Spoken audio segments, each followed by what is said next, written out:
বৃহস্পতিবার টেক্সাসের কিউ2 স্টেডিয়ামে মেক্সিকোর লিগা এমএক্স অলস্টারের বিপক্ষে মাঠে নেমেছিল যুক্তরাষ্ট্রের MLS অলস্টার। এই ম্যাচে খেলার জন্য ইন্টার মায়ামি থেকে ডাক পেয়েছিলেন লিওনেল মেসি এবং জর্দি আলবা। তবে ম্যাচ শুরুর আগ মুহূর্তে নিজেদের সরিয়ে নেন তারা। ফলে শঙ্কা ছিল এক ম্যাচের জন্য নিষিদ্ধ হতে পারেন এই দুই তারকা। অবশেষে সেই শঙ্কাই সত্যি হলো, এক ম্যাচের জন্য নিষিদ্ধ হয়েছেন মেসি এবং আলবা। MLS এর নিয়ম অনুযায়ী চোট বা যৌক্তিক কোনো কারণ ছাড়া কেউ যদি অলস্টার ম্যাচ থেকে নিজেদের সরিয়ে নেয় তাহলে এক ম্যাচের জন্য নিষিদ্ধ হবেন তিনি। মেসি এবং আলবার ক্ষেত্রেই এমন কোনো কারণ জানায়নি মায়ামি।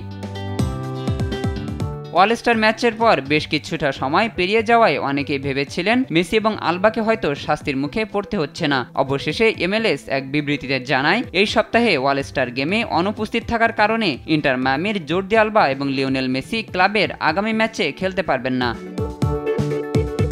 এই নিষেধাজ্ঞার কারণে বাংলাদেশ সময় রোববার সকালে অনুষ্ঠেয় সিনসিনাটির বিপক্ষে ম্যাচে খেলতে পারবেন না মেসি এবং আলবা। দলের অভিজ্ঞ দুই খেলোয়াড়কে ছাড়া এই ম্যাচে তাই ভুগতে হতে পারে ইন্টার মায়ামিকে। Shahinur Alam, sports desk, Desh TV.